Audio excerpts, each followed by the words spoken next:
안녕하세요. 2월의 심리학 2월입니다. 오늘은 경계선 성격 장애에 대해서 이야기를 나눠보도록 할게요. 그동안 영상에서 인간관계에 대한 주제로 이야기를 나눠봤는데요. 마찬가지로 오늘도 인간관계가 좀 어려울 수 있는 그런 성격 장애군에 대해서 이야기를 나눠보도록 하겠습니다. 보통 이상심리학에서는 어떤 장애, 어떤 장애로 분류를 합니다. 하지만 장애라는 이야기를 들으면 기분이 좀 어떠신가요? 마치 문제가 심각한 것 같고 정신병이 크게 있는 것처럼 들리기도 합니다. 그래서 저는 장애라는 이야기 대신 상처라는 이야기로 대체를 하곤 합니다. 트라우마가 없는 사람들은 단 한 명도 없습니다. 누구나 상처를 안고 사는데요. 그 상처로 어떤 성격들이 파생되어 있는지 한번 이야기를 나눠보겠습니다. 해당되시는 부분들이 있다면 그 부분들을 어떻게 하면 조금 더 좋은 방향으로 이끌어 나갈 수 있을지에 대한 피드백도 드릴게요. 일단 경계선 성격을 보면 남성들보다는 여성분들이 더 압도적으로 많습니다. 75%에서 80%가 거의 이제 주된 성적 비율이 이제 여성으로 알려져 있습니다. 경계선 성격을 이제 예시로 가볍게 설명을 드리면 어떤 느낌인지 이제 감이 빠르게 오실 거예요. 6살인 나를 이제 엄마가 어디엔가 두고 떠났어요. 그 공간이 유치원일 수가 있고 혹은 또 다른 공간일 수가 있습니다. 나는 너무나 겁이 많고 불안한데 그런 나를 두고 가서 나는 혼자입니다. 이런 상황에서 여러분들은 어떤 느낌, 어떤 감정이 드시나요? 첫 번째가 버림받았다라는 느낌입니다. 유기불안입니다. 그리고 그 감정 안에 또 다른 감정들이 또 뒤섞이게 됩니다. 불안한 마음, 그리고 공포스러운 마음, 그리고 엄마에 대한 분노, 여러 가지 감정들이 찾아오게 되는데요. 경계선 성격에는 이런 느낌이 주된 느낌입니다. 경계선 성격은 이러한 마음들이 많기에 인간관계에서도 고통스러워 하시는 분들이 참으로 많습니다. 왜냐하면 세상에 믿을 수 있는 사람이 많지가 않고 인간관계 안에서도 아주 애착된 관계 안에서만 정을 많이 느끼곤 합니다. 그래서 애착된 그 관계 안에서만 정을 느끼기 때문인데요. 경계선 성격의 키워드는 버림받지 않기 위한 필사적인 노력입니다. 그리고 그 안에서 일어난 내적 소용돌이입니다. 경계선 성격은 흔히 여성분들이 많이 가지고 있는 불안정성, 예민한 성정, 이렇게 비슷한 부분들이 많기에 혼동되는 부분들도 있지만 다른 점은 경계선 성격은 굉장한 심리적 불안정성이 있다는 것입니다.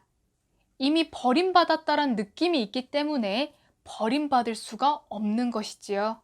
그래서 버림받지 않기 위해 필사적으로 노력을 합니다. 그 대상은 애인일 수가 있고 친구 관계일 수가 있고 부모님과의 관계일 수가 있습니다. 필사적으로 노력을 하기 때문에 항상 애정을 갈구하고 연락이 자주 되기를 바라고 애정을 끝도 없이 받고 싶어 합니다.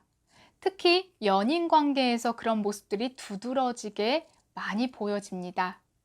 만약 애인이 자신에게 관심을 갖지 않는 것 같은 느낌, 그리고 그런 상황들을 받아들이기가 너무 어려워서 힘들어하고 괴로워합니다. 만약 애정을 요구했는데 상대방이 또 들어주지 않게 된다면 극단적으로 상대를 미워하기도 합니다. 그러한 상대에게 보복심을 느껴 극단적인 선택을 하기도 합니다. 경계선 성격은 극단적인 성격들이 많이 드러나곤 합니다. 친구 아니면 적, 천국 아니면 지옥, 이렇게 극단적인 흑백 논리적인 사고가 많이 보여집니다. 감정이 주가 된 상태이기 때문에 이성적으로 아무리 생각하려고 노력을 하더라도 마음에서 받아들이기가 어려운 상황입니다. 생각과 감정은 우리에게 머물다가 떠나가기도 합니다. 하지만 그 감정과 생각이 본연의 주체라고 생각을 하게 되면 절대 안 됩니다. 근데 경계선 성격에 해당하시는 분들은 감정의 소용돌이에 굉장히 잘 휩쓸리는 분들이 참 많으세요. 그래서 감정을 크게 느끼기도 하고 그리고 그러한 큰 극단적인 감정들을 많이 느끼게 됩니다. 이러한 경계성 성격은 어린 시절에 자신만의 트라우마가 생겼을 확률이 굉장히 높습니다. 보통은 주 양육자가 나를 버린 것 같은 느낌이 들었을 때인데요. 그것이 언어폭력이든 아니면 육체적인 폭력이든 가장 흔하고 보통적인 것은 나를 두고 주 양육자가 어디로 갔을 때의 느낌입니다. 유기불안을 많이 느낀 것이지요.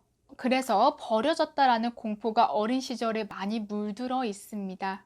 하지만 지금의 성인이 된 이후에는 과거의 그러한 기억들을 그렇게 크게 생각하지 않고 살아왔을 수도 있고, 또 어떤 면에서는 다른 사람들도 다 그렇게 살아왔는데 나만 유난인가? 라는 또 생각이 드실 수도 있어요. 그래서 그러한 부분들을 간과하고 넘어가곤 합니다. 그래서 그런 부분들을 간과하고 넘어가지만 사실 무의식이라는 영역은 의식과 다르기 때문에 의식에서 느끼는 수준과 달리 무의식에서는 개구쟁이가 있기 때문에 공포, 불안, 분노 이러한 자극들은 항상 어린 시절부터 이미 무의식 안에 축적이 잘 되어 있습니다. 그래서 무의식에서는 그러한 부분들이 활동을 하고 있지만 의식 수준에서는 그런 걸 느끼기가 어렵습니다.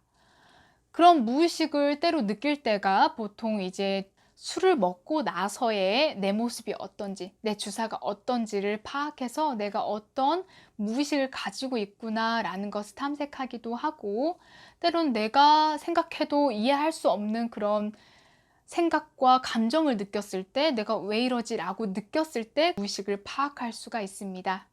경계선 성격을 가지고 있더라도 우리 주변에서 아주 잘 사시는 분들도 참으로 많습니다.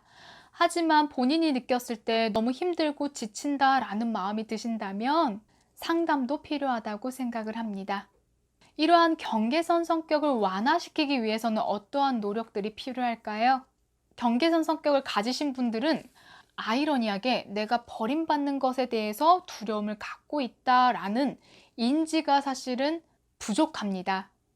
그냥 상황이 이렇게 되어서 내가 이렇게 판단을 하고 이런 감정을 느꼈다라고 무의식의 흐름대로 흘러가는 경우들이 대부분입니다.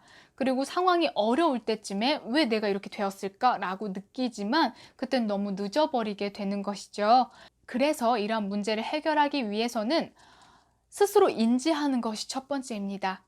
어떤 문제든 그 문제의 원인을 알아야지만 그 과정 안에서 해결할 수 있고 좋은 끝마무리를 가질 수 있게 되는 것은 현재를 인지하는 것입니다. 그래서 스스로가 버림받는 거에 대한 공포가 있구나. 과거의 상처가 아직 아물지 않아서 그때와 비슷한 패턴으로 감정을 느끼고 있구나 라는 것을 인지를 해야 합니다. 연인 관계에서 문제가 있었다라고 가정을 할 때 상대방이 끊임없이 나에게 관심을 가져다 주고 애정을 계속해서 주었으면 좋겠다라고 느꼈을 때입니다. 그럴 때 내가 연인과의 관계 안에서 어떤 포지션에 있는지를 확인을 해야 합니다. 경계선 성격일 경우에는 심리적 나이가 굉장히 어릴 확률이 높습니다. 그래서 연인을 부모의 위치에 올려두고 무한한 사랑을 받기를 끊임없이 갈망하고 원합니다.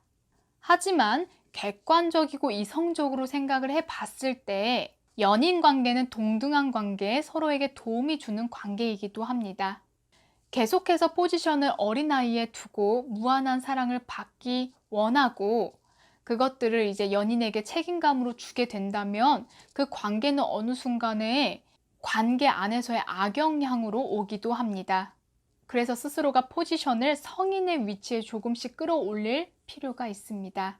그래서 경계선 성격은 아까 이야기 드린 것처럼 나를 버리고 간 것 같은 극심한 불안감과 애타게 엄마를 찾는 그런 마음과 엄마가 돌아왔을 때 느끼는 극심한 분노, 이렇게 여러 감정의 소용돌이를 가지고 있습니다. 그러한 패턴이 희한하게 연인 관계에서도 많이 느껴지고 친구 관계에서도 적용이 되기도 합니다. 이러한 패턴들은 나도 모르는 사이에 나오는 것이기 때문에 그래서 그러한 패턴들, 스스로가 느끼는 패턴들을 인지를 해야 합니다. 그리고 버림에 대한 공포가 있는 마음은 치유가 필요합니다. 그것이 종교 공부가 될 수가 있고 그리고 상담 공부가 또 심리학 공부가 될 수도 있습니다.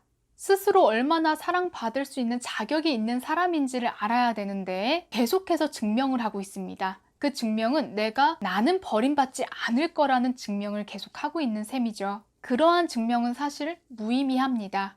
이미 사랑받을 사람인데 버림받지 않겠다라는 증명은 의미가 없으니까요. 그 마음은 무의식 안에서 이미 버림받았다라고 느끼기 때문에 공포심이 드는 것이에요. 그래서 스스로가 어떤 과거의 트라우마가 있는지, 아직도 어떤 트라우마에 내가 속해 있는지를 찾아봐야 합니다. 오늘은 경계선 성격에 대해서 이야기를 나눠봤습니다. 누구나 상처가 있고 트라우마가 있습니다. 그것들을 알고 스스로가 치유해 준다면 낫지 않을 병은 없습니다. 오늘도 영상 시청해 주셔서 감사합니다. 6월이었습니다.